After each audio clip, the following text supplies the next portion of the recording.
నమస్కారం అండి. ధన్యవాదాలు. Thank you. ధన్యవాదాలు సార్.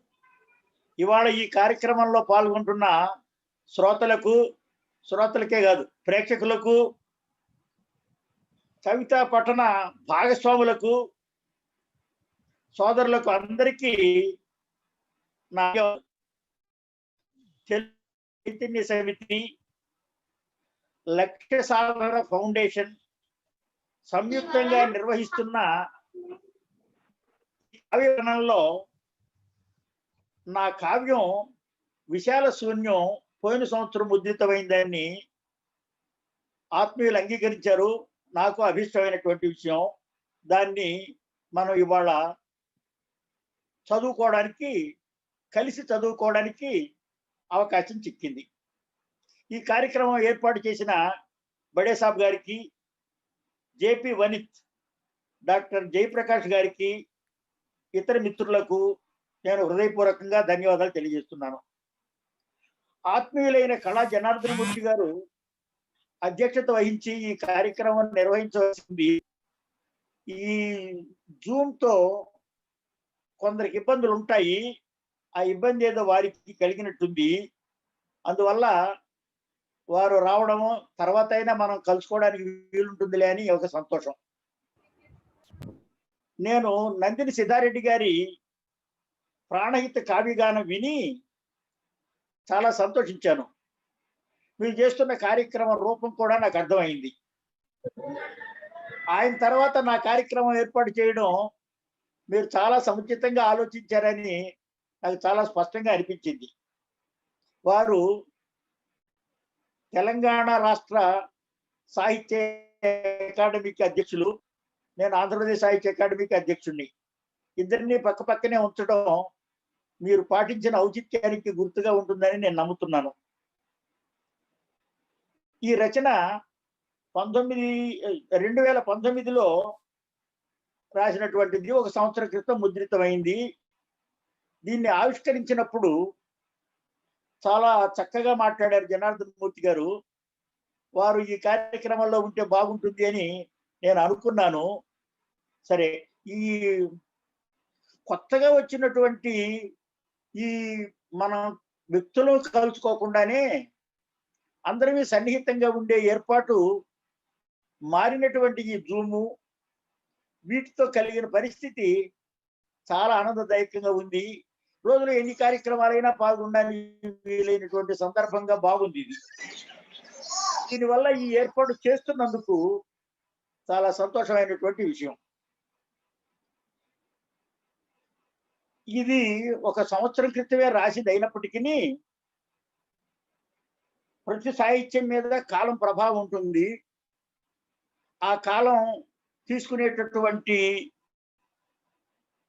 ఎన్ని వివిధమైనటువంటి కోణాలు మనకు కనిపించే అవకాశం ఉంటుంది. ఆ కోణాలు మనిషిని ప్రభావితం చేస్తాయి, కవిత్వాన్ని ప్రభావితం చేస్తాయి. ఆ దృష్టితో ఇది ఒక సామాజికమైనటువంటి విషయంగానే మనం ఆలోచించడానికి వీలవుతుంది. సమాజానికి ఒక సానుభూతి, అనుభూతి ఉన్నప్పుడు అది సాహిత్యవేత్తకు కూడా సానుభూతి, అనుభూతి అయినప్పుడు ఆ అనుభూతి జన్యంగా వచ్చినటువంటి కవిత్వం సామాజిక భద్రత కలిగిందయి సమాజం సంరక్షించేది అవుతుంది. ఒక రచయిత ఒక రచన చేస్తే ఆ రచయిత ఆ సమాజానికి బాధ్యుడిగా ఉంటే, ఆ బాధ్యత నుంచి సాహిత్యం వస్తే ఆ సాహిత్యాన్ని సమాజం ఆదరిస్తుంది. ఒకనాటి సమాజం కంటే ఈనాటి సమాజం చాలా పరిణామాలు గురైందని మనందరికీ తెలుసు. ఆ పరిణామాల దృష్టితోనే మనం ఈ సాహిత్యాన్ని అనుభవిస్తున్న అందరికీ తెలిసిన విషయం. ఈ కవిత్వంలో కూడా సమకాలీన సమాజం యొక్క ప్రభావం ఉంటుంది. ఈ రచన ఎందుకు అని అంటే, ఒక సంవత్సరం క్రితం అప్పుడప్పుడు రాసినటువంటి కావ్యాలు అవి. ఒక 45 సంకలనం చేయబడ్డాయి. వీటిల్లో ఉన్నటువంటి ఆలోచన కానీ, అనుభూతి కానీ, ఆవేదన కానీ, ఆత్మ వ్యక్తీకరణం కానీ మీకు కొంత సన్నిహితంగా ఉంటే అది సామరస్యంగా ఉంటుంది. సన్నిహితంగా లేకపోతే వికటం అవుతుంది, సామరస్యం తగ్గుతుంది. అందుకు అందరికీ కూడా సమాన ధర్మమైనటువంటి వాటిని మనం ఆలోచించుకుంటే దానివల్ల కొంత సులువైన పరిస్థితి వస్తుంది. ఈ పుస్తకం నేను నా మిత్రుడు డాక్టర్ బొమ్మిడాల శ్రీకృష్ణమూర్తికి అంకితం చేశాను. ఇది ముద్రణ చేసి అంకితం చేసి పుస్తకం చేతికి ఇచ్చిందాక తనకి ఇది అంకితం చేసినట్టుగా తెలియదు. చాలా చిరకాల మిత్రుడు. కార్యక్రమం మనం అందరివి పాల్గొనడం నాకు ఎంతో ఆనందంగా ఉంది. ముందుగా ఈ కావ్యాన్ని మీకు చూపిద్దామని నాకు కొంచెం ఇస్తుంది. అందుకోసం ఈ కావ్యాన్ని నా మాటలే వినపడుతున్నట్టుగా ఉన్నాయి కానీ నేను లేదు. కనిపిస్తున్నారు సార్, వినిపిస్తున్నారు. ఇది నేను రాసినటువంటి కావ్యం. ఈ కావ్యంలో నుంచి కొన్ని భాగాలు చదువుతాను. ఇది శీర్షికలతో ఉన్న కవిత్వం. ఇందులో నువ్వే కదా, ఆ 4 కవితలకి నువ్వే కదా అన్నది ఇచ్చినటువంటి సందర్భం. ఆ ఆకృతి 4ంటికి సమానంగా కనిపిస్తుంది. ఆ నువ్వే కదా అన్నది ఎవరిని గురించి అంటున్నామో మీరు జాగ్రత్తగా ఆలోచిస్తే ఇది ఫలానా వారిని గురించి ఈయన రాశారు అని మీకు అర్థం కొంత అవకాశం ఉంటుంది అని నేను ఎన్నుకోవడం కుదిరింది. ఇప్పుడు నా కావ్యాన్ని చదువుతూ ఎవరి గురించి తను ఈ మాటలు అంటున్నాడు అని మీరు ఆలోచించుకుంటే మీకు అవగాహనకు వచ్చినప్పుడు సొంతటువంటి సంతోషం కలుగుతుంది. కావ్య సంతోషం బంధం దీనికి రూపం దిద్దుకుంటుంది. నేను చదువుతున్నాను నువ్వే కదా అని మొదటి శీర్షిక. నీ కలలు మొలకలై కాళ్ళ వేళ్ళ పడితే కన్నీటిని పారించి ఆ మొలకల్ని పోషించి పెంచి ఆనందాభ్యుదయం పండించిన సంతోష నదీ సామ్రాజ్ఞివి నువ్వే కదా. నీ కలలు మొలకలై నీ కళ్ళ మీద పడితే వాటికి కన్నీటిని ప్రవహించి ఆనందాభ్యుదయం పండించిన సంతోష నదీ సామ్రాజ్ఞివి నువ్వే కదా. నీ పొట్టలో పడ్డ బొడ్డును బిడ్డను చేసి నవరంధ్రాల నడకలు నాట్యాలు నేర్పి ఆ కదలికల కవితలు విని తరించిన అమాయక బ్రాహ్మణుడివి నువ్వే కదా. పాలుగా మంత్రించి వరద గోదావరి పరుగులెక్కించిన పసినవ్వుల పసిడిని ఒంటికి ప్రతిబింబించుకున్న అనంత సౌందర్యావధివి నువ్వే కదా. నీ ఊపిరి కాళ్ళై నడుస్తుంటే నీ పాలు పర్వతమై పరిగెడుతుంటే అందుకోలేక తనువంతా ఉద్యానవనం చేసుకున్న పిచ్చి మాలోకపు మహారాణివి నువ్వే కదా. ఎండవానలకు బయట చెంగు గొడుగు పట్టి గోచిగుడ్డకు కోక కొంగు చింపి ఇచ్చి పిల్లల సిగ్గుల్ని పొడిచే కాకుల నుంచి కాపాడి బతుకు మాసికల్ని మౌన ఆభరణాలుగా చేసుకున్న పిచ్చి ప్రేమలోక దానశీలి కదా. చివర్లో ఏకాంత శిఖర వేదనాగ్ని తపన నుంచి చూడు అవకాశం అయిపోయిన తర్వాత మాట్లాడిద్దాం. సార్కు వేరే పనులు ఉంటాయి. చీకు ముళ్ళ పొదల నుంచి మానవారణ్య వ్యూహం నుంచి నడిపించి అమృత సరోవరంలో ఈదించిన వెలుగు నువ్వే కదా. నేను ఇక్కడ ఆపుతాను. జయప్రకాష్ గారు సార్ వచ్చారు, మాట్లాడిద్దామా ఒకసారి?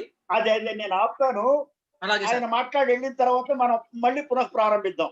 అలాగే సార్. మాట్లాడండి. బడి సాబ్ సార్‌ని ఓకే మాట్లాడమని ఓకే చెప్పండి.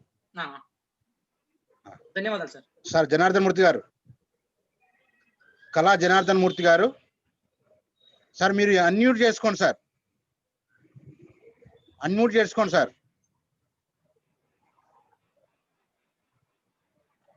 సార్ అన్మ్యూట్ చేసుకోండి sir Janardhan sir.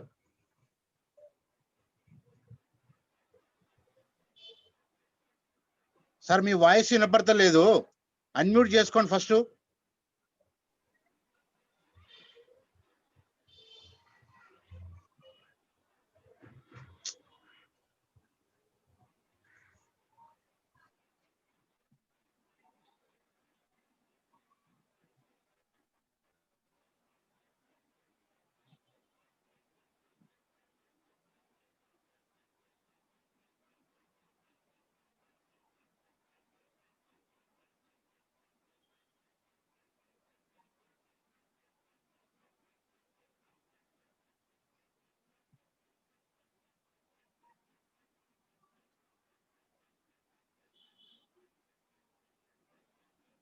Sir unmute చేసుకోవాలి బడి సాబ్ సార్.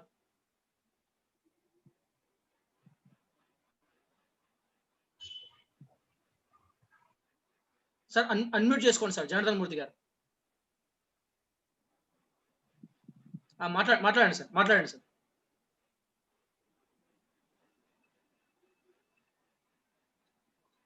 మీ వాయిస్ రావట్లేదు సార్. అన్నా బడి సార్. సార్ చివరిలో వస్తారంట. సరే ఓకే. సరే సార్ మీరు కొనసాగించండి సార్. సార్ చివరిలో వస్తారంట. ఇనాక్ సార్ మీరు కొనసాగించండి. అట్లాగే జయప్రకాష్ గారు. సరే అలాగే సార్. నేను ఇంతకు ముందు చదువుతున్న కవిత్వం నువ్వే కదా అన్నది అక్కడ నుంచి నేను ఆపిన దగ్గర నుంచి మళ్ళీ పునః ప్రారంభిస్తున్నానండి.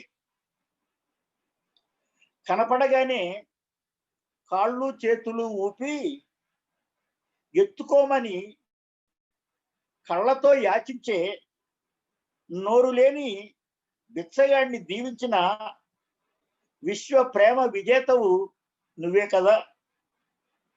నడక వచ్చి కదలి ముందుకు వెళుతుంటే కనబడని కంటి దారాలు కాళ్లకు కట్టి వెళ్ళిన బాటలోనే వెనక్కు తిరిగి వచ్చేలా తోవ చూపిన నిశ్శబ్ద మార్గదర్శినివి నువ్వే కదా. వెళ్ళిన బాటలోనే వెనక్కి తిరిగి వచ్చేలా కనబడని కంటి దారాలు కాళ్లకు కట్టి పంపించిన నిశ్శబ్ద మార్గదర్శిని నువ్వే కదా. మబ్బు లేని, మెరుపు లేని, ఉరులు లేని నింగిలా వంగి బుగ్గల మీద కుండపోతగా ముద్దుల వర్షం కురిపించిన వానదేవుడి కన్న తల్లివి నువ్వే కదా. నువ్వే కదా ఈ కవిత్వానికి ఆలంబనమైన అమృతమూర్తివి.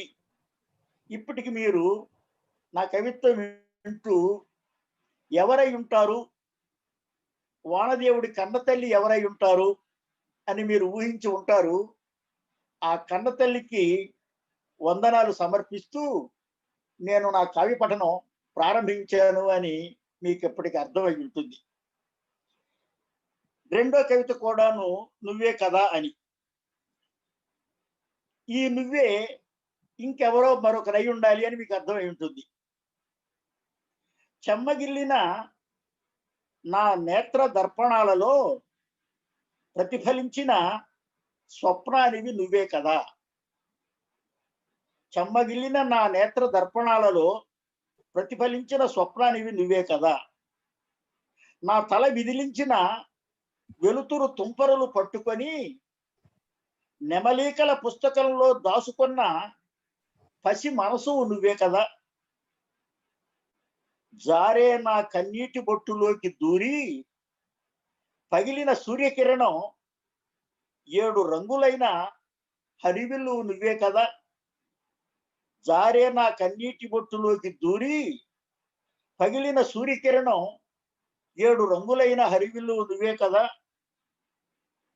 శూన్యం ఆవరించిన నన్ను నీ చల్లని చేతి స్పర్శతో సంపన్న కీలగా మార్చిన అదృశ్య అంతర జ్వాలవు నువ్వే కదా. సంతోష సాగరంలో ఈదలేని నా దరికి తేలి వచ్చిన పూల తెప్పవు నువ్వే కదా. నేను తింటున్న ప్రతి మెతుకు మీద కూర్చొని నా గొంతులోకి దిగుతున్న నా ఆయుష్ నువ్వే కదా. నేను తింటున్న ప్రతి మెతుకు మీద కూర్చొని గొంతులోకి దిగుతున్న నా ఆయుష్ నువ్వే కదా. అంతటినీ నాలోకి వంపుకున్న అనంతంగా మిగిలిన అందానివి నువ్వే కదా. నిలకడలేని కాలికి కంటికి నిలకడలేని కాలికి కంటికి కనబడని సంకెళ్ళు వేసి నన్ను నాకు లోకానికి సమర్పించిన మధుర మోహన కాంతి దాతవు నువ్వే కదా.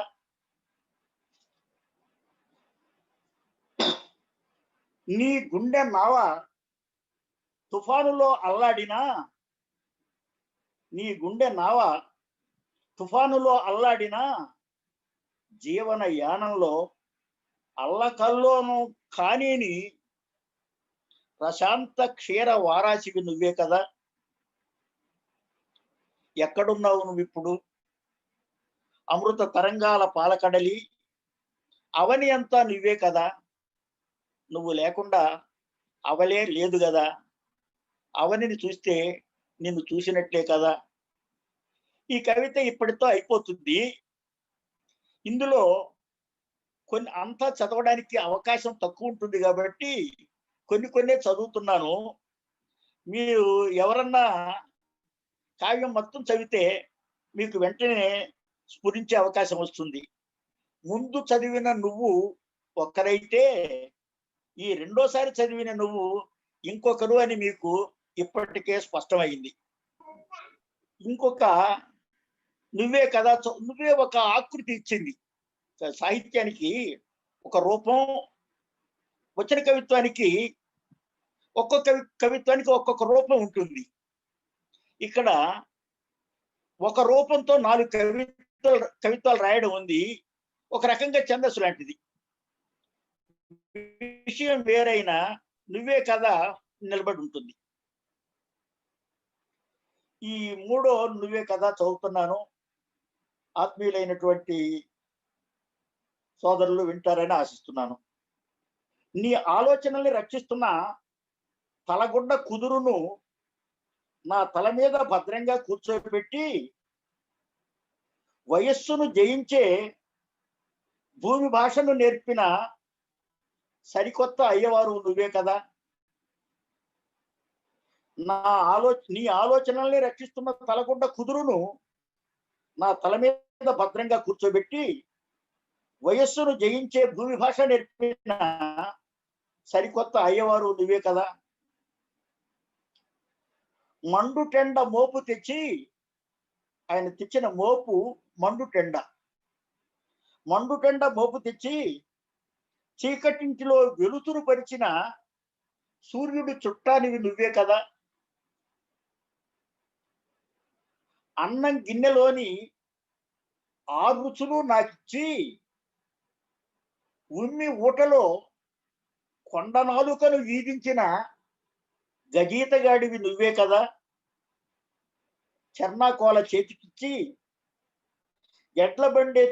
ఎడ్లబండి తోలే హక్కిచ్చి కుటుంబ శకటాన్ని మునుముందు నడిపించే చూపించి బరువు బాధ్యతల భవిష్యత్తునిచ్చిన సుదూర మార్గాల దార్శనికుడివి నువ్వే కదా. తలగుండ కుదురు కిరీటంగా పెట్టి చర్నాకోల రాజదండంగా ఇచ్చి నన్ను యువరాజుని చేసిన ధరా చక్రవర్తివి నువ్వే కదా. పట్టుకోమని పరిగెత్తి దొరికిపోయి నన్ను గెలిపించి నువ్వు ఓడి నవ్వి ముద్దాడి బతుకు పరుగు వేగం నేర్పిన కాలస్వరూపుడు నువ్వే కదా. చీకటింటిని తీసి పారేసి వెలుతురుతో ముఖం కడిగి నా నుదిటి మీద నూరేళ్లు ముద్రించి అర్ధంతరంగా పట్టపగలు మిట్ట మధ్యాహ్నం అస్తమించిన తేజస్సుందర భాస్కరుడవు నువ్వే కదా. వెలుతురుతో ముఖం కడిగి నుదుటి మీద నూరేళ్లు ముద్రించి అర్ధంతరంగా పట్టపగలు మిట్ట మధ్యాహ్నం అస్తమించిన తేజస్సుందర భాస్కరుడవు నువ్వే కదా. ఈ కవిత కొన్ని భాగాలే చదివాను, అన్ని భాగాలు మీరు చదువుదురు ఎప్పుడైనా, మీకు ఆసక్తి కలుగుతుంది కాబట్టి అంతవరకు చదివి వినిపించా. ఈ నువ్వే కదా మూడో మనిషి ఈ కవితలో ఉండడం మీకు స్పష్టమై ఉంటుంది. మీకు అందరికీ కూడా అనుభవంలో ఉండే విషయాలే కాబట్టి మీకు స్పష్టంగా ధ్వన్యాత్మకం అంటారు కదా మీరు కవిత్వాన్ని, అది మీకు తెలియడం వల్ల మీకు ఆసక్తి పెరుగుతుందని ఆశ. 4వ కవిత్వం ఇది కూడా నువ్వే కదా అనేటటువంటి ఆకృతి. ఇది మరొక వ్యక్తిని గురించి. పదాల మెట్లెక్కించి అనంత ఆకాశ కేదారంలో అక్షర తారకల పరిగలేరే తపన పుట్టించిన మా హృదయోదయ సూర్యుడివి నువ్వే కదా. పదాల మెట్లెక్కించి అనంత ఆకాశ కేదారంలో అక్షర తారకల పరిగలేరించే తపన పుట్టించిన మా హృదయోదయ సూర్యుడివి నువ్వే కదా. మా కన్నీటిని నూనె చేసి మా బుర్రల్ని ప్రమిదలు కావించి శబ్దరాశి ఒత్తుల్ని వెలిగించి మా నేత్ర దీపావళి నువ్వే కదా. శబ్దరాశి ఒత్తుల్ని వెలిగించిన మా నేత్ర దీపావళి నువ్వే కదా. మా కాలే కడుపుల్లోకి శబ్దామృత వియత్తలం నింపి ఆకాశంతో ఆడుకొని ఆయుష్నిచ్చిన మా భావి భాగ్యోదయాభ్యుదయం నువ్వే కదా. కథలు గాథలలో ముదుళ్ళు నాటించి ఏడ్పులకు నవ్వులు మలాంచేసి మాలో నిద్రించే వేకువల్ని తట్టి లేపిన చల్లని వెన్నెల చిరికిన వెన్నవు నువ్వే కదా. బ్రహ్మరాతను మార్చి నూతన లిపి జ్వాల రగిల్చి పవిత్ర లలాట పలకాలిచ్చిన మా అక్షరానివి నువ్వే కదా. ఈ నువ్వే కదా ఈ పుస్తకం చదివే అదృష్టం కలిగించడం నాకు ఆనందంగా ఉంది. ఈ నలుగురు నువ్వే కథలో మీకు ఎవరికి నలుగురో ఈ పాటికే తెలుసుంటుంది. తెలిసిన మీకు మళ్ళీ కొత్తగా వివరించి చెప్పడం మిమ్మల్ని నేను గౌరవించినట్టు కాకుండా పోతుందని చెప్పడం లేదు. ఇంకా ఒక్కొక్క కవిత కొంత పరిచయం చేద్దామనే దృష్టితోనే నేను ఈ కార్యక్రమానికి పూనుకున్నాను. దాన్ని మీరు ఆత్మీయంగా స్వీకరిస్తారని నాకు అభిమానంగా ఉంది. ఇప్పుడు చదవబోతున్నటువంటి కవిత సార్ ఆ నలుగురు ఎవరు చెప్పండి. ఆ నలుగురు ఎవరు చెప్పండి సార్, ఆసక్తికరంగా ఉంటుంది. ఆ నలుగురు గురించి చెప్పండి. నలుగురు మీరు చెప్పగలరని నేను అనుకుంటున్నా. మీ మాట మీ నోటి నుంచి వినాలి సార్.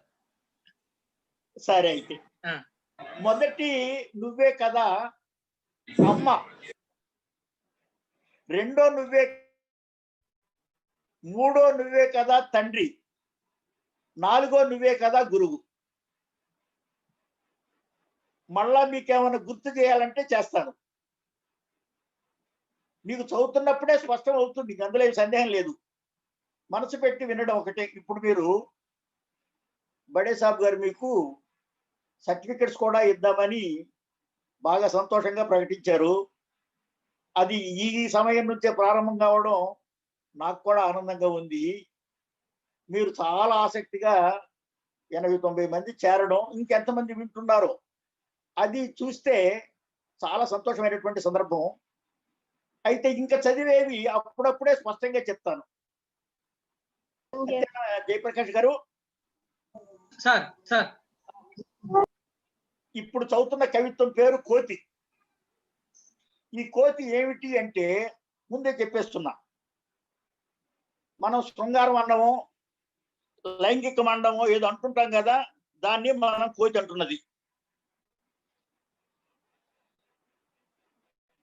లైంగికత కోతి, చమత్కారాల పుట్ట, సంభ్రమాల గుట్ట.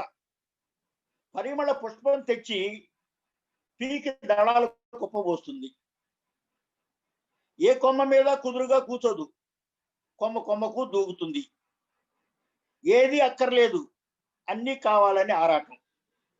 కొండ మీదే ఉండదు, లోయలోకి దూకుతుంది. అనుభవించే తక్కువ, నాశనం చేసేది ఎక్కువ. దానికి నిద్ర లేదు, నిరంతరం వెతుకులాటి. దానికి శాంతి లేదు, విశ్రాంతి ఉండదు. అది భయంకరమైన ప్రమాదకారి. లైంగికత భయంకరమైన ప్రమాదకారి అయినా ఆహ్వానింపదగ్గ అతిథి. మనుషులు మరీ పసిపిల్లలు దాని వెంట పరిగెడతారు, కోతి పిల్లట పరిగెట్టడం. ఏ సందర్భంలోనైనా మనిషి ఒక కోతిని సృష్టిస్తాడు. ఎక్కడైనా వాడికి ఒక కోతి కనబడుతూనే ఉంటుంది. మనిషి చేసే పనులన్నీ కోతిని పట్టుకునే ప్రయత్నాలే. సంఘం సంతానం కోసం కోతిని భరిస్తుంది. సమాజం సృష్టి కొనసాగించడానికి ఎన్ని కోతి కొమ్మచ్చులైనా ఆడుతుంది. మానవత ప్రాచీనత ప్రతిష్ఠించిన అందమైన ఆరాటం కోతి. లైంగికత అని చెప్పడానికి అది సమస్త ప్రాణికోటికి సంబంధించిన విషయంగా ఉండడం, అది చేసే విచిత్ర వేషాలు చెప్పడం ఇక్కడ ఇష్టమైన విషయం. మరొక కవిత్వం చిన్నవి కొంచెమే చదువుతుంటాను, ఎందుకంటే ఎక్కువ రుచి చూపించవచ్చును అని ఇష్టం. తెల్లారక ముందే అనే కవిత్వం. తెల్లారక ముందే మా పల్లి బావి గిలకలు మేల్కొనేవి. మా చిన్నతనంలో బావి గిలకలు నీళ్లు తోడుకోవడం ఇట్లాంటి వ్యవహారం ఉండేది. ఇప్పుడు పంపులు ఇంట్లోకి నీళ్లు రావడం లేదు. తెల్లారక ముందే మా పల్లి బావి గిలకలు మేల్కొనేవి. మా బర్రె పొదుగులో పాల పొద్దు ఉదయించేది. కోళ్లగూట్లోని పుంజు గొంతులో కుక్కురోకో శబ్దం గొలిచేది. మా పలక బలపాలకు ఆముదపు బుడ్డి వెలుతురు బంక అతుక్కునేది. మా నాయన కాళ్ల చెప్పుల్ని చేతి చర్నాకోల వెలిగించేది. మా అమ్మ ముట్టించిన పొయ్యి తూర్పు దిక్కుకు దిష్టి తీసేది. ఉడికే అన్నం పొగలు పొద్దుకు కర్పూర హారతి పట్టేవి. సూర్యుడి బొడ్డు కోయడానికి పల్లె మంత్రసాని అయ్యేది. నేల పురిటి నొప్పుల్ని గాలి వర్తమానం పంపేది. పల్లెంతా కొత్త పొద్దు కోసం ఎదురు చూస్తూనే ఉంది. మా బతుకులు ఇంకా తెల్లారవలసి ఉంది. పల్లెంతా కొత్త పొద్దు కోసం ఎదురు చూస్తూనే ఉంది. ఇది బ్రతుకు ఆరాటంలో ఒకనాటి పల్లె జీవితం యొక్క ఉదయకాలాన్ని వర్ణించినటువంటి సందర్భం. తూర్పుకు అమ్మ ముట్టించిన పొయ్యి తూర్పుకు దిష్టి తీయడం. అంత పెద్ద సూర్యుడికి ఈ చిన్న పొయ్యితో ఒక తల్లి దిష్టి తీయడం, ఉడికే అన్నం పొగలు పొద్దుకు కర్పూర హారతి పట్టడం ఎంత అద్భుతమైనటువంటి ఒకనాటి దృశ్యాలు ఆలోచించుకుంటే ఆనందంగా ఉంటుంది. అందరికీ అనుభవంలోని విషయాలే అవి. ఇంకో కవిత్వం బందెల దొడ్డి. ఏం చేసినా ఏం చెప్పినా బందెల దొడ్డి అంటే మీకు అందరికీ పరిచయం ఉండేటటువంటి విషయం అవుతుంది.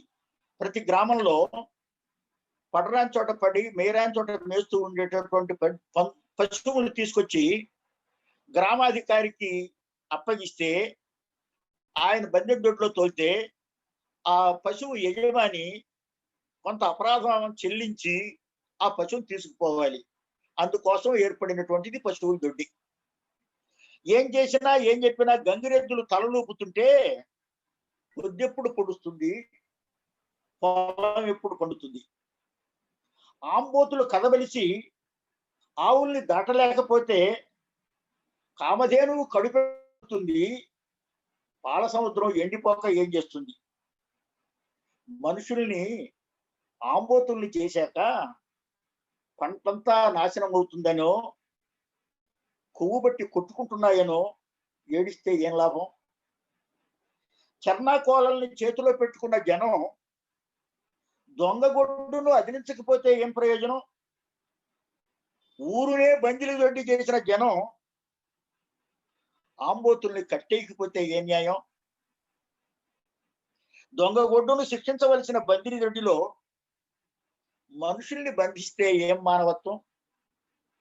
మీకు సమాజ జీవితంలో ఉండవలసిన వాళ్ళు ఉండవలసిన చోట ఉండకుండా, ఉండకూడని వాళ్ళు కూడని చోట ఉండడం వల్ల భయంకరమైనటువంటి ప్రమాదాలు జరుగుతున్నాయి. బందెల దొడ్లో పశువులు ఉండాలి, మనుషులు పల్లెలో ఉండాలి.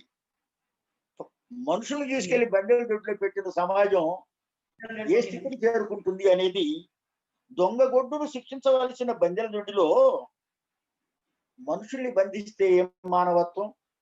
మానవత్వానికి ఒక చిన్న ప్రశ్న ఆలోచిస్తారన్న ఆశతో దాన్ని అంతటితో ఆపుతున్నా.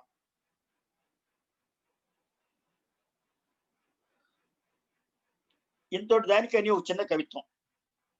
మనం జననం మరణం వీటికి సంబంధించిన ఆలోచనలు చెప్పుకునే విషయం ఇది. ఒకడు యజమానిగా ఉండడానికి వీలైనంత మందిని బానిసల్ని చేస్తాడు. యజమానిగా ఒకడు ఉండడానికి ఎంతమందిని బానిసల్ని చేస్తాడు అన్నది మీరు ఆలోచించవలసిన విషయం. ఎంతమంది మనం బానిసలుగా ఒకడు యజమానిగా ఉండడానికి బానిసలుగా చేయబడ్డాం అన్నది గుర్తు తెచ్చుకోవడానికి వీలవుతుంది. ఒకడు యజమానిగా ఉండడానికి వీలైనంత మందిని బానిసల్ని చేస్తాడు. ప్రజాస్వామ్యం అయినా నియంతృత్వం అయినా. బానిసలు లేకపోతే బ్రతకలేని వాడు దరిద్రుడు. బానిసలు లేకపోతే బానిస లేకుండా ఎవడో బ్రతకలేకపోతే వాడు నిజంగా దరిద్రుడు. అన్నం మెతుకు లేకపోయినా హాయిగా నిద్రపోయేవాడు సంపన్నుడు. బానిసలు లేకపోతే బ్రతకలేని వాడు దరిద్రుడు నిర్వచనం. అన్నం మెతుకు లేకపోయినా హాయిగా నిద్రపోయేవాడు సంపన్నుడు. కాల్చటమో పూడ్చటమో మట్టి కావడమే చరమాంకం. కనడానికో పెంచడానికో తల్లి పుట్టడమే ప్రథమాంకం. పుట్టిన తర్వాత పోయే లోపల చేసే దుర్మార్గాలు సామాన్యుల్ని కొందరిని మాన్యుల్ని చేయడం, సంపన్నుల్ని కొందరిని ఆపన్నులను చేయడం, ఇవి తలకిందులు అవుతున్నటువంటి సమాజ దృష్టి ఇది. ఒకడు యజమానిగా ఉండడానికి వీలైనంత మందిని బానిసల్ని చేస్తాడు. బానిసలు లేకపోతే బ్రతకలేని వాడు దరిద్రుడు. అన్నం మెతుకులు లేకపోయినా హాయిగా నిద్రపోయేవాడు సంపన్నుడు. ఇంతటి దానికి ఇంతింత పనులు ఇంతింత ప్రయత్నాలు చిగ్గు లేకపోతే సరి. మనకి సమాజంలో అందరూ సమంగా బ్రతకాల్సినటువంటి స్థితికి మనం చేరుకోలేక ఒకరినొకరు పీడించడం అన్నటువంటిది ప్రాక్తన మానవుడి దగ్గర నుంచి అధునాతన మానవుడు దాకా అందరికీ కూడా ఒకరిని ఒకడు దోచుకోవడం అన్నటువంటిది విపరీతమైనటువంటి చర్యగా కనిపిస్తుంది. అది ప్రజాస్వామ్యంలో అయినా నియంతృత్వంలో అయినా ఎక్కడైనా చలామణి అవుతుంది. సామాన్యుడు రక్షింపబడ్డానికి ఆరాటపడుతుంటాడు. సంపన్నుడు సామాన్యుల్ని శిక్షించడానికి పూర్ణ బందెలతోటి చేయడానికి చూస్తాడు. ఈ కార్యక్రమాన్ని మనకందరికీ తెలుసు. కానీ మనం ఎట్లా జీవితం కావాలో ఆలోచించుకోవడమే అవసరమైన సందర్భం.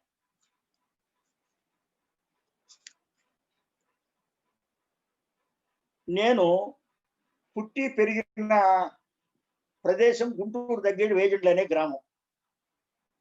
నా 20 సంవత్సరాల తర్వాత నేను ఆ ఊర్లో లేను. అనంతపురంలో 43 సంవత్సరాలు ఉన్నా. 17 సంవత్సరాల నుంచి ఇక్కడ ఉంటున్నా. నాకు అనంతపురాన్ని గురించినటువంటి ఆలోచన ఇస్తే మా ఊరు అని అనిపిస్తుంది. గాలి కాలం అని అక్కడ ఒక ప్రత్యేకమైన కాలం ఉంది. మీకు 6 ఋతువులు తెలుసు, కానీ గాలి కాలం అనేటటువంటి ఒక ఋతువు ఉందని ఎవరికీ తెలియదు. అనంతపురానికి తెలుసు. అది ఈ కవిత్వం. అన్ని కాలాలకు తోడుగా మా అనంతపురంలో గాలి కాలం ఒకటి ఉంది. ఈ గాలి కాలం కిటికీలను పగలగొడుతుంది, తలుపుల్ని బాగుతుంది,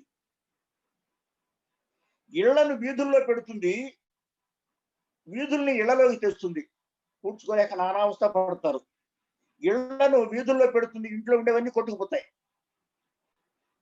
వీధుల్ని ఇళ్లలోకి తెస్తుంది, అక్కడ ఏమేమి ఉన్నా ఇంట్లోకి వచ్చి పడతాయి. కట్టు పంచెల్ని నింగికి ఎగరేస్తాయి, ఆకాశాన్ని మొలక తొడుతాయి, శూన్యాన్ని మొలక తొడుతాయి. చీరలు సిగ్గుపడి ముఖాలని చుట్టుకుంటే గాలికాలం, చీరలు సిగ్గుపడి ముఖాలని చుట్టుకుంటే లంగాలు నేల మీద కూర్చుంటాయి. మున్సిపాలిటీకి ఖర్చు లేకుండా వీధులన్నీ ఊడ్చిపెడుతుంది ఈ కాలం. నేలను నింగికి మోసి కనపడ్డ మేఘం మీద దుమ్మెత్తి పోస్తుంది గాలికాలం. నేలను నింగికి మోసి కనపడ్డ మేఘం మీద దుమ్మెత్తి పోస్తుంది. ఇంకా కదలకపోతే హోరుమంటూ ఘోరంగా తిడుతుంది. భయపడ్డ మేఘాలని తరువులాడిస్తుంది.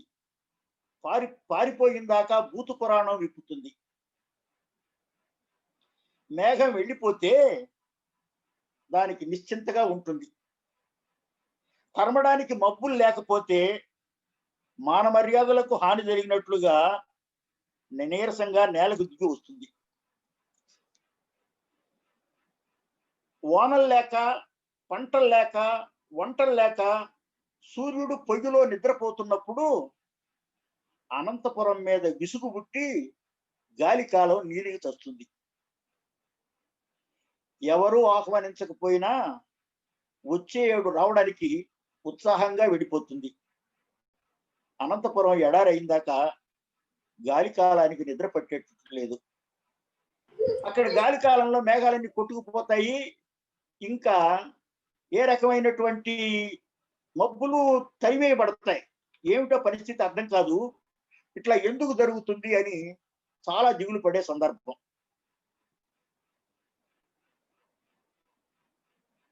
ఇసుక అనే ఒక మహాకావ్యంగా ఉంటుంది అని చెప్పేది ఇసుకను గురించినటువంటి ఒక కావ్యం. ఇందులో ఇసుక మా చిన్నతనంలో పాఠశాలలో, ఇప్పుడు పుస్తకాల్లో ఏబిసిడీలో అలు రాసుకుంటారు, అప్పుడు పలకలో బలపాలలో రాసుకునేవాళ్ళు.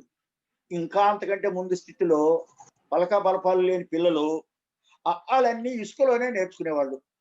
నేను నేర్చుకున్న అన్నీ ఇసుకలోనే వచ్చాయి. నాకు ఏరాల దాకా నేర్చుకున్న అక్షరాలన్నీ ఇసుక పెట్టినటువంటి భిక్ష. అందుకనే నాకు ఇసుక అంటే చాలా ఇష్టం. ఇసుక ఉండబట్టే నేను అక్షరాన్ని అయ్యాను. ఇక అక్షరం నాతోనే ఉంటుంది. ఇసుకలో నుంచి అలు ప్రవహించడం, ఇన్ని పంటలు పండడం నాకు ఇప్పటికీ అద్భుతంగా అనిపిస్తుంది. ఇసుకలో చేయి పెడితే అక్షరాలు దొరుకుతూ ఉండడం ఇప్పటికీ ఆసక్తికరంగా ఉండి, ఇసుక కనబడితే తడువులాట నాకు తప్పనిసరిగా అనిపిస్తుంది. గ్రంథాలయాలు ఇసుక లారీలు వస్తూ పోతూ ఉంటే గ్రంథాలయాలని తరలిస్తున్నారు అని అనిపిస్తుంది. సముద్రాలని చంకలో పెట్టుకొని నేలంతా పంచుకున్న ఇసుక బయళ్ళు గాలి వెలుతురు సృజించే గ్రంథాలయ్యి నా కళ్ళల్లో మెరుస్తాయి. సముద్రం ఒడ్డును కూర్చుంటే నాకు గ్రంథాలయంలో కూర్చున్నట్టు ఉంటుంది. ఇసుక మీద పొరలాడితే పుస్తకాల్లో దొరికినట్టు ఉంటుంది. ఇసుక పరుచుకున్న నేల కావ్యంలో ఏ పుట తిప్పినా అతీంద్రియ రహస్యమే. ఇసుక ఎక్కడ ఉన్నా సృష్టి రహస్యమే ఉంది అని ఎప్పుడు అనిపించడం చిన్నప్పుడు ఇసుకతో ఉన్నటువంటి సంబంధం.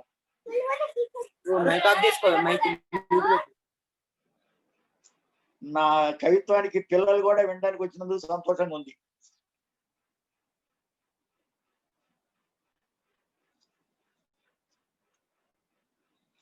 ఏ రోజు వస్తుందో అనేది ఒక చిన్న రాజకీయమైన దృక్పథాన్ని చెప్పేటటువంటిది. మనకి ఎక్కడైనా 2-3 రాజకీయ పక్షాలు ఉంటాయి. భారతదేశంలో 10, 25 ఇంకా ఎక్కువే చాలా రాజకీయ పక్షాలని ఎలక్షన్ కమిషన్ రిజిస్టర్ చేసుకుంది. ఇన్ని రాజకీయ పక్షాలకి ఇన్ని జెండాలు ఉంటాయి. ఈ జెండాలన్నీ కర్రలతో ఉంటాయి. జెండా ఎగరడం బాగానే ఉంటుంది, కర్రలు కొట్లాటకు రావడమే కష్టంగా ఉంటుంది. ఈ విచిత్రమైన రాజకీయాన్ని గురించిన ఒక చిన్న కవిత్వం. దీని పేరు జెండా. జెండాకు ఒక ఎజెండా, అజెండాకు ఒక ముఠ, ఆ ముఠాకు ఒక మేస్త్రి, మేస్త్రికి ఒక కొక్కెర తెగులు తగిలిన కోడి మెడ, కొక్కెర తెగులు తగిలిన కోడి మెడ, కొక్కెర తెగులు తగిలిన మెడ వంగదు.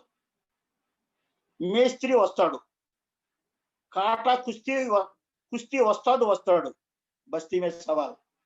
జెండా ఉంటే కర్ర ఉంటుంది, బస్తీ మీద సవాల్. ఈ జెండాలంటూ ఉండేసరికి మనిషి చేసేటటువంటి కర్మకాండ చాలా విచిత్రంగా అయిపోతుంది. ఒక మనిషి తన చేతుల్లో 2 జెండాలు పట్టుకొని ఏ జెండా విసిరేయాలో, ఏ జెండా పైకెత్తాలో ఎప్పుడు బుర్రలు పగలు కొట్టుకునే అద్భుతమైన తాపత్రయం వీధి నిండా కనిపిస్తుంది.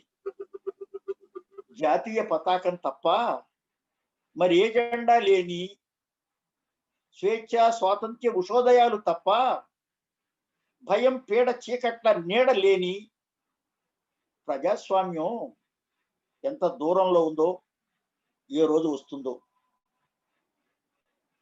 భారత ప్రజాస్వామ్యం ఎంత దూరంలో ఉందో, ఏ రోజు వస్తుందో. ఆ రోజుకు తల్లి భారతి స్వాగతం. ఇన్ని పార్టీలు లేకుండా 2 పార్టీలు ఉంటే బాగుంటుంది కదా అని ఎవరన్నా అనుకోవడానికి వీలుంది.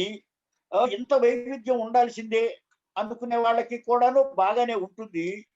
కానీ ఇంత వైవిధ్యం వల్ల మనుషులు చాలా దూరంగా విడిపోతున్నారని, ఇంత దూరం కాకుండా ఉండాలని, భారతమాత ఒక్కటే, భారతదేశం ఒక్కటే, జెండా ఒక్కటే, ఆ జెండా కింద ఉండే మనమంతా ఎక్కువ కాలం ఆత్మీయులుగా ఉండే అవకాశాన్ని సృష్టించుకోవడానికి ఏం చేయాలని తపన పడడానికి ఆ కవిత ఒక హృదయావేదనతో కూడినటువంటిది. ఇంకో కవిత్వం నది అని. నదులు అంటే మనం నీళ్లు అనుకుంటాం. నదులంటే జలం మాత్రమే కాదు, జనం అనడంతో కవిత్వం ప్రారంభం అవుతుంది. నదులు సంపదను మాత్రమే సృష్టించవు, జనం సంపదను మాత్రమే సృష్టించరు. నదులంటే జలం కాదు, జనం కూడా. అవి సంపదను మాత్రమే సృష్టించవు, సంస్కృతుల్ని పండిస్తాయి. నువ్వు నదివైనప్పుడే నవనవోన్వేష కళామూర్తి అవుతావు. నువ్వు నదివైనప్పుడే ఉన్మేషితమైనటువంటి కళామూర్తి అవుతావు. సాహిత్యం అవుతావు, సంగీతం అవుతావు, నాట్యం అవుతావు, సంస్కృతి అవుతావు, సర్వం సహా చక్రవర్తి అవుతావు. నువ్వు నదివి అయినప్పుడు మాత్రమే. నది కాలేకపోతే నువ్వు చాలా కాలేవు. నువ్వు ప్రవహించే నదివైతే నేల దారి పొడుగునా నిన్ను ముద్దాడుతుంది. నువ్వు ప్రవహించే నదివైతే నేల దారి పొడుగునా నిన్ను ముద్దాడుతుంది. నువ్వు నిలిచిపోయిన నదివైతే పందులు పొరలాడే నిలువ నీటి కుంట అవుతావు. అట్లా కాకూడదు. నువ్వు ప్రవహించే నదివి కావాలి. నేల తల్లి నిన్ను నిరంతరం ముద్దాడుతూ ఉండాలి. సముద్రంలోకి నీ ప్రవాహం సాగినా, చివరి దశని చెప్పడం ఇది, సముద్రంలోకి నీ నదీ ప్రవాహం సాగినా మబ్బు కావడానికే తప్పించు. నదివి కావడానికే వర్షించు, నేల మీద ప్రవహించడానికే పుట్టు, ప్రవహించడానికే పట్టం కట్టుకో. ప్రవహిస్తుంటే నవ్వులు పండుతాయి. ప్రవహించడమే జీవించడం, నిలవనీరు జీవితం కాదు. నది అంటే జలమే కాదు, జనం. జనం అంటే ప్రవాహం, నిరంతర నిర్విరామ సంస్కృతి ప్రవాహం జనం. ఒక మనిషి వెళుతుంటే ఒక నది వెళుతుంది, ఒక మనిషి నడుస్తుంటే ఒక సంస్కృతి నడుస్తుంది, ఒక మనిషి వెనక ఒక సమాజ చరిత్ర ఉంటుంది. నడిచే నది, ఓ మనిషి, నీకు స్వాగతం. నదిలో మనకి నీళ్లే ఉన్నాయని అనుకుంటాము. నీరు పంట పండిస్తుంది నిజమే, నీరు ఉంటే పంట పండిస్తాడు రైతు నిజమే. మనకి ఈ మధ్య నీరు ఎక్కువైనటువంటి పరిస్థితిని మీరు అందరూ ఎరుగుదురు. నేను 1996లో అనంతపురంలో ఎప్పుడు వర్షం పడని, తుఫాను, ఎడారి ఎప్పుడు ఎడారిగా అయిపోతుందని భయపడుతూ ఉండే ప్రాంతంలో 1996లో 36 గంటలు ఎడపోతలే విపరీతంగా వర్షం పడింది. అప్పుడు రాసిన నవల అనంత జీవనం. నేను మొన్న 15వ తారీఖు రాత్రి వర్షం పడుతుంటే వాన పడుతుందని ఆనందం, ఇంత వర్షం పడుతుంది అని దిగులు. ఎక్కడ ఎవరికి ఏ ప్రమాదం, నేను అక్కడ ప్రమాదం చూసిన వాడిని. అనంతపురంలో ప్రమాదం చూశారు 96లో. ఈ వర్షంతో నేను బాగా భయపడ్డా. తెల్లవారి పేపర్ చూడాలంటే భయం. పేపర్లో నుంచి ఏ వరద ఇంట్లో పడుతుందోనని దిగులు. పేపర్లో నుంచి ఏ కొట్టుకుపోయిన శవం ఇంట్లో వస్తుందని దిగులు. పేపర్లో నుంచి ఏం చూడాలని విషయాలు చూస్తామని భయం. అది రాత్రే కలుగుతూ ఉంటే నాకు చాలా దిగులైంది. ఈ వరద నీరు అన్నది జీవితానికి అవసరమైనటువంటి పెద్ద అద్భుత దీవెన. అది ఎక్కువైనా కష్టమే, తక్కువైనా కష్టమే. తక్కువైతే క్షమం, ఎక్కువైతే వరద పీడ. ఇప్పుడు మరీ ఇవాళ రేపట్లో ఇంకా వర్షం ఉంది అనే మాట వింటుంటే ఇప్పటికే నిల్వ నీరుగా ఉన్న ప్రదేశంలో ఏమవుతుందని అని భయం అవుతుంది. ఈ భయాన్ని మన గుండెల్లో నింపుకున్న ఈ క్షణాల్లో మనిషి నది కావడం అన్నటువంటి కవిత్వం కొంచెం వేదనతో కూడింది. అయినా ఈ వేదన తాత్కాలికం, మనిషి నది కావాల్సిన అవసరం శాశ్వతం.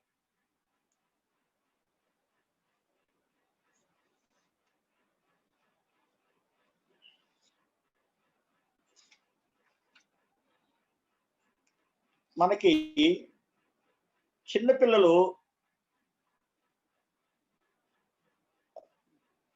వాళ్ళు బట్టలు లేకుండా ఉన్నా పెద్ద లెక్కజామా లేకుండా తిరుగుతుంటారు. వాళ్ళకి సిగ్గంటూ ఏముండదు. పెద్దవాళ్ళల్లో మగవాళ్ళు కూడాను పెద్దగా సిగ్గుపడుతున్నట్టు కనపడరు, భయపడుతున్నట్టు కనపడతారు. ఆడవాళ్ళు కొద్దిగా సిగ్గుపడుతున్నట్టుగా అనిపిస్తుంది. సిగ్గు పడకుండా ఉంటే బాగుంటుంది అని ఒకసారి అనిపిస్తుంది. సిగ్గు అలంకారం కదా, సిగ్గు పడితేనే బాగుంటుంది అని అనిపిస్తుంది. సిగ్గు వెనక ఏదో కనపడని మార్మిక రహస్యం ఉంది అని అనిపిస్తుంది. ఆ సిగ్గును గురించి రాసినటువంటి చిన్న ఆలోచన ఈ కవిత. మీరు వింటే నేను ఆనందిస్తాను. నిన్ను సిగ్గుపడేటట్టు చేయడానికి నాగరిక సమాజం మొత్తం సిద్ధంగా ఉంటుంది. నువ్వు సిగ్గుపడుతుంటే వాళ్ళు పొంగిపోవడమే కాదు, నీకు మాయల ఉంటారు. హద్దు మీరిన అభినందనలు కృత్రిమ సోపాన పరంపరలు పేరుస్తాయి. ఈ కృత్రిమ సోపాన పరంపరలు మెట్లు దిగడం మొదలైతే ఎక్కడం అసాధ్యం అయిపోతుంది. ఒకసారి ఈ మెచ్చుకోళ్లకు లొంగిపోతే కుంగిపోయే పరిస్థితి వస్తుంది. సిగ్గు చిత్తానిదే గాని శరీరానిది కాదు. శరీరానిది అయితే పతనం అంచుల దగ్గరికి ప్రయాణం చేసినట్టే. జన్మతః సిగ్గు వరమే. సిగ్గు పడకూడని చోట పడితే అది శాపమే. పొంగటం శ్రేయస్కరమే, పొంగిపోవడం అనర్థకం.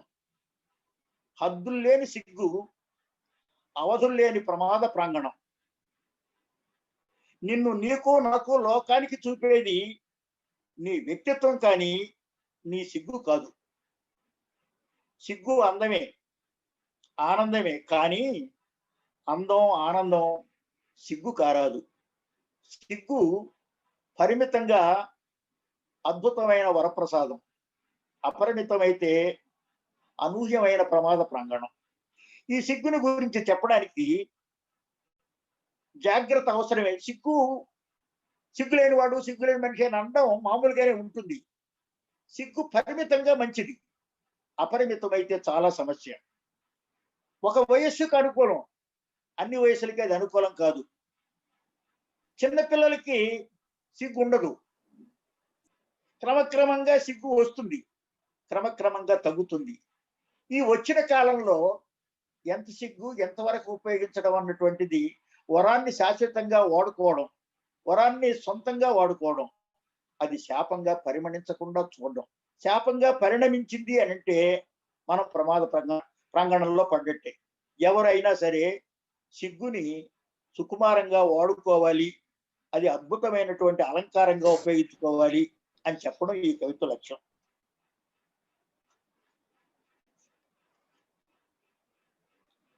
మనకి ఎప్పుడు ఆరని ఆరాటంగా ఉండే పరిస్థితులు కొన్ని ఉంటాయి.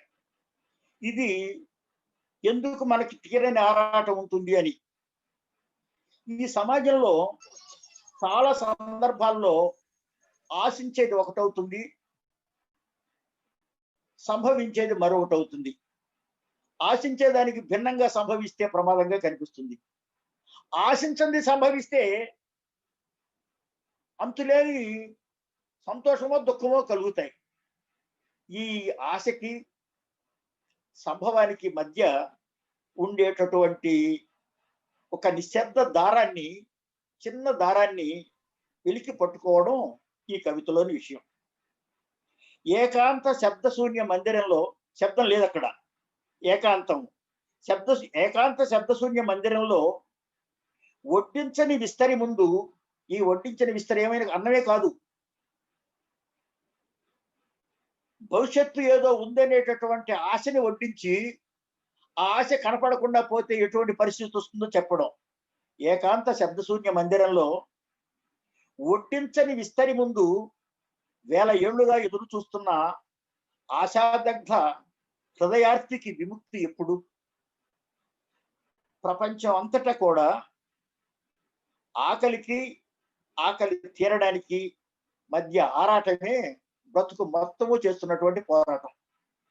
ఏకాంత శబ్దశూన్య మందిరంలో వడ్డించని విస్తరి ముందు వేల ఏళ్లుగా ఎదురు చూస్తున్న ఆశాదగ్ధ హృదయార్థికి విముక్తి ఎప్పుడు? గింజను పుట్టించకుండా మనిషిని పుట్టించడం ఏమి న్యాయం? తింటానికి వాడు గింజ ఉండాలి. ఇది దేవుణ్ణి అడుగుతున్న ప్రశ్న. గింజను పుట్టించకుండా మనిషిని పుట్టించడం ఏమి న్యాయం? బొమ్మలను చేయడం ఎందుకు? ఊపిరి ఊదడం ఎందుకు? ఆకలిని వడ్డించి అన్నాన్ని మాయం చేయడం ఎందుకు? ఆకలిని వడ్డిస్తున్నారు, అన్నం లేదు, అన్నాన్ని మాయం చేస్తున్నారు. మనిషిని పుట్టించి వాడి నెత్తిన కులం మతం దారిద్ర్యం పెట్టి నీ సిలువ నువ్వే మోసుకుపోమంటే ఏ క్రీస్తుకు సాధ్యం అవుతుంది? మనిషిని పుట్టించి వాడి నెత్తిన కులం మతం దారిద్ర్యం పెట్టి నీ సిలువ నువ్వే మోసుకుపోమంటే ఏ క్రీస్తుకు సాధ్యం అవుతుంది? పెట్టలేని వాడివి పుట్టించడం ఎందుకు? పైగా నైవేద్యం పెట్టాలని యాచించడం ఎందుకు? పెట్టలేని వాడివి పుట్టించడం ఎందుకు? నైవేద్యం పెట్టాలని యాచించడం ఎందుకు? బుట్ట తట్ట సర్దుకొని నీ తోవన నువ్వు పోతే పొట్ట జుట్టు పెరిగే ఈ ప్రాణుల్ని ఏం చెయ్యాలి మేము? పుట్ట తట్ట సర్దుకొని నీ తోవన నువ్వు పోతే పొట్ట జుట్టు పెరిగే ఈ ప్రాణుల్ని ఏం చేయాలి? సుడిగుండంలో మనిషిని కూలదోసి కాళ్ళు చేతులు ఏం చేస్తున్నాయి అంటే ఏమర్థం? ఇప్పుడు సుడిగుండంలో చిక్కిన వాడికి కాళ్ళు చేతులు ఉన్నాయి, అవి ఆడతాయి, అయినా వాడు ఎట్లా బయటకు వస్తాడు? సుడిగుండంలో మనిషిని కూలదోసి కాళ్ళు చేతులు ఏం చేస్తున్నాయంటే ఏమర్థం? స్వామి, ఈ భూమిని తిరగకుండా ఆపలేవా? చూడలేక కళ్ళు తిరుగుతున్నాయి. ఇది ఎందుకు అంటే మనిషిని దుర్భరమైనటువంటి పరిస్థితుల్లోకి మనం నెడతాం. నెట్టి నువ్వు సాధించుకోవాలి, నీకు సాధ్యం కావాలి అని మన వాడికి హెచ్చరిక ఇస్తాం. వాడు ఈ హెచ్చరిక తీసుకోవాలని ఇష్టపడతాడు. కానీ హెచ్చరిక తీసుకోవడానికి వాడికి అవకాశం ఉందా? వాడు రోజంతా పనిచేస్తే నీకు అన్నం వస్తుందిరా అని అంటారు. రోజంతా వాడు పని చేయడానికి సిద్ధంగా ఉన్నాడు, పని లేదు. ఏం చేస్తాడు వాడు? నేను పని చేసి అన్నం తినడానికి సిద్ధంగా ఉన్నాడు, పని అయినప్పుడు ఏం చేస్తాడు? ఇటువంటి పరిస్థితి కొందరికే ఉండడం మనకు చాలా దిగులు కలిగించేటటువంటి సందర్భం.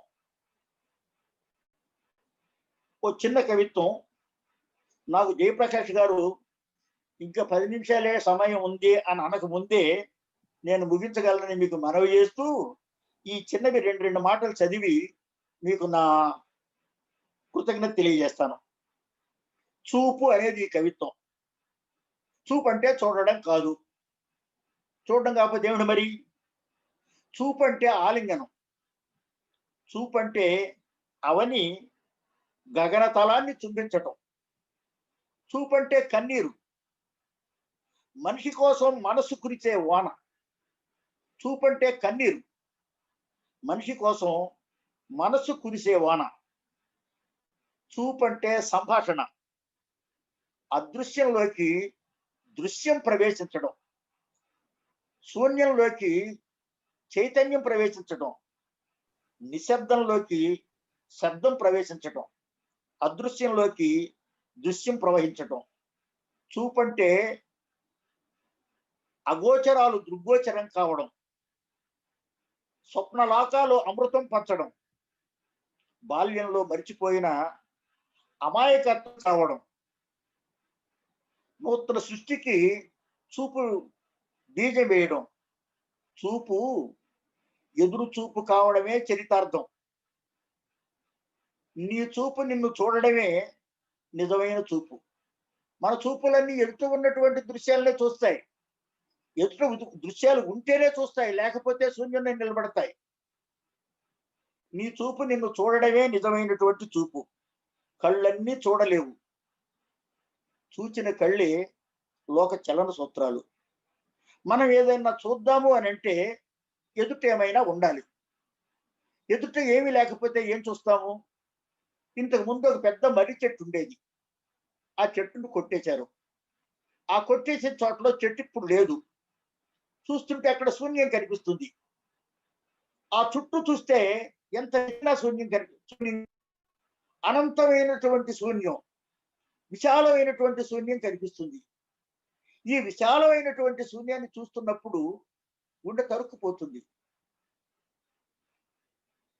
ఫ్రాయిడ్ చెప్పినట్టుగా నథింగ్నెస్ కూడా మీనింగ్ ఉంది అని.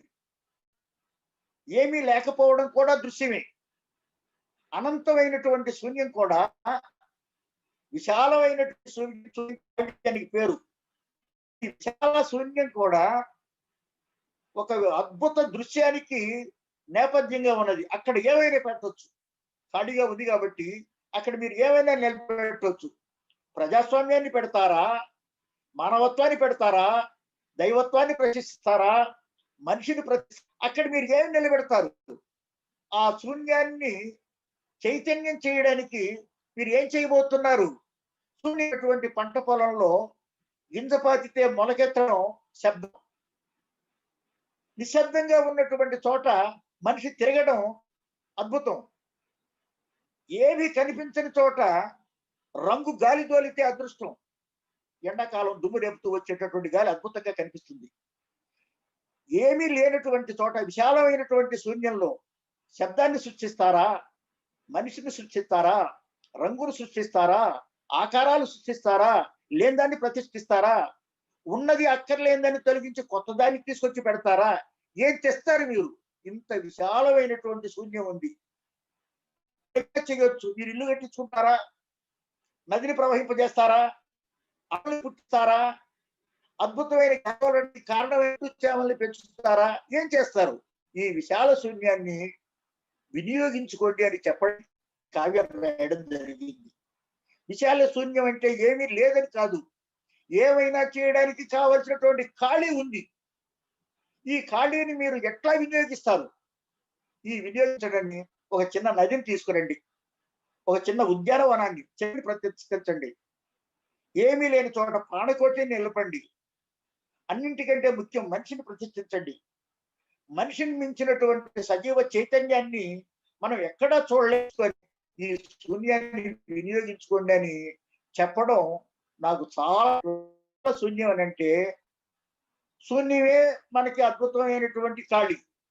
అది విశాలంగా ఉందంటే ఎంత విశాలంగా ఉంది, ఎంత విశాలంగా ఉందంటే మనం 2 చేతులు చాస్తే కాదు, 2 కళ్ళు చాస్తే కాదు, గుండె చాస్తే కాదు, మన సానుభూతి అనుభూతుల్ని చాస్తే కాదు, మన వ్యక్తిత్వాన్ని రక్త ప్రసారాన్ని అంతటినీ సాధిస్తే కాదు, ఎంత దూరం మనం సాగినా అంత దూరం ఖాళీగా ఉన్నటువంటి ఈ నేల మీద అద్భుతమైనటువంటి జీవితాన్ని నాటడానికి, అద్భుతమైనటువంటి జీవితాన్ని పెంచడానికి కావలసినంత ఖాళీ జాగా ఉంది.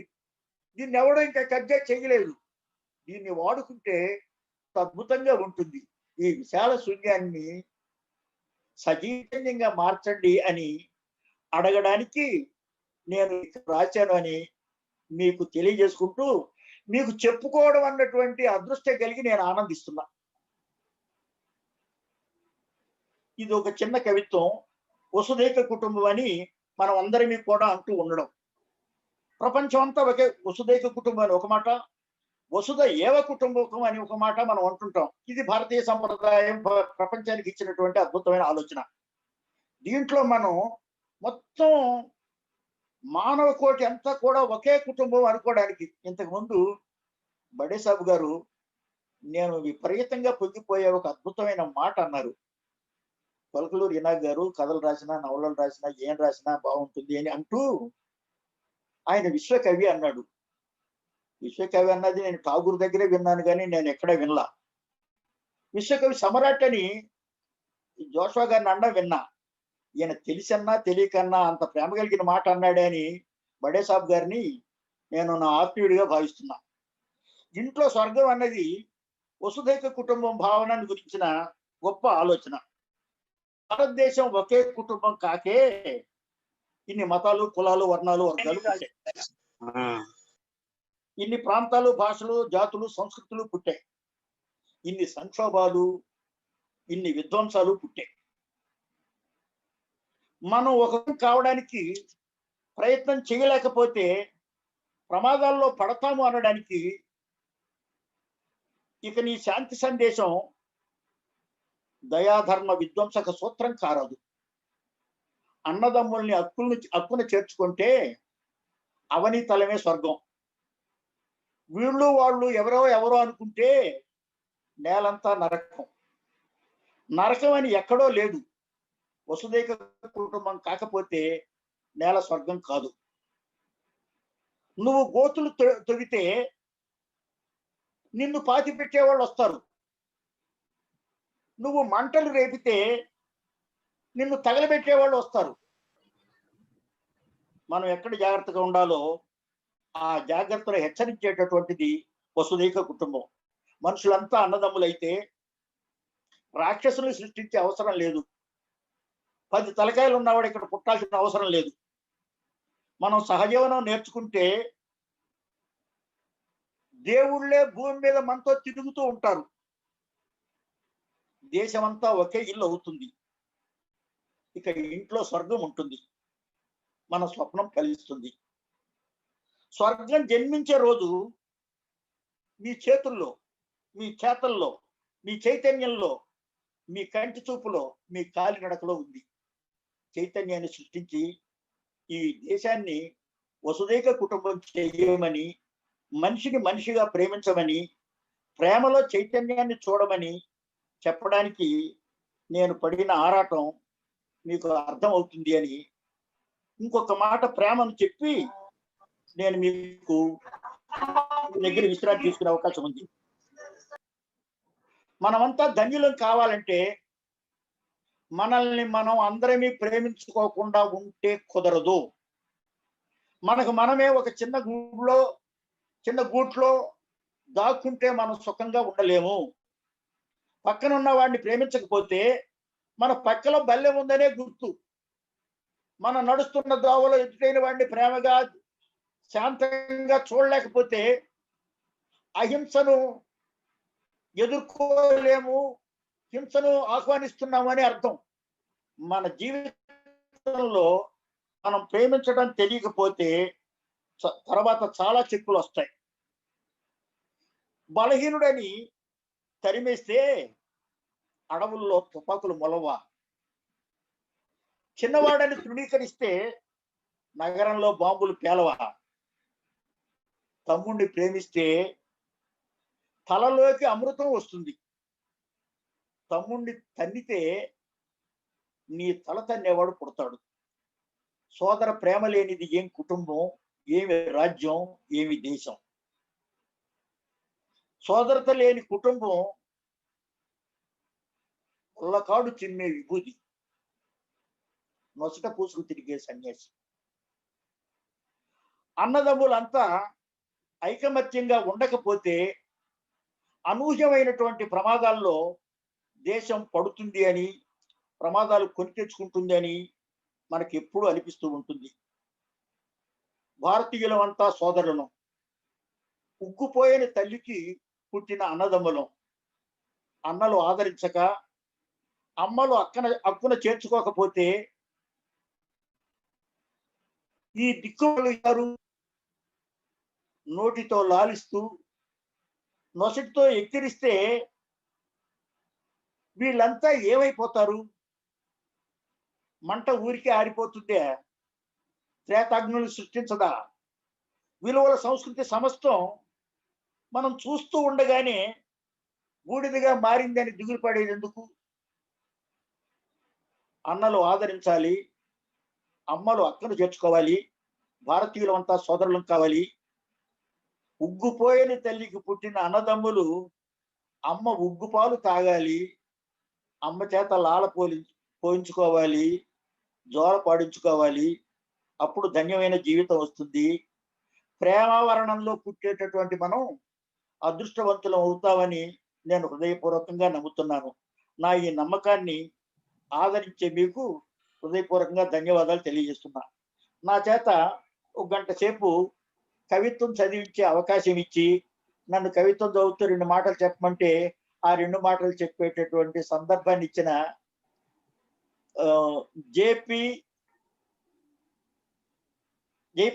డాక్టర్ జయప్రకాష్ గారికి, బడే సాబ్ గారికి హృదయపూర్వకంగా ధన్యవాదాలు తెలియజేస్తున్నాను. ఈ కావ్య గానం అన్నారు, నేను చేసింది పఠనం మాత్రమే.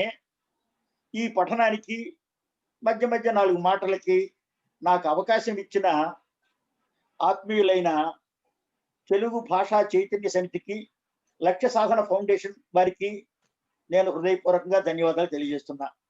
మీరందరూ ప్రేమగా వింటూ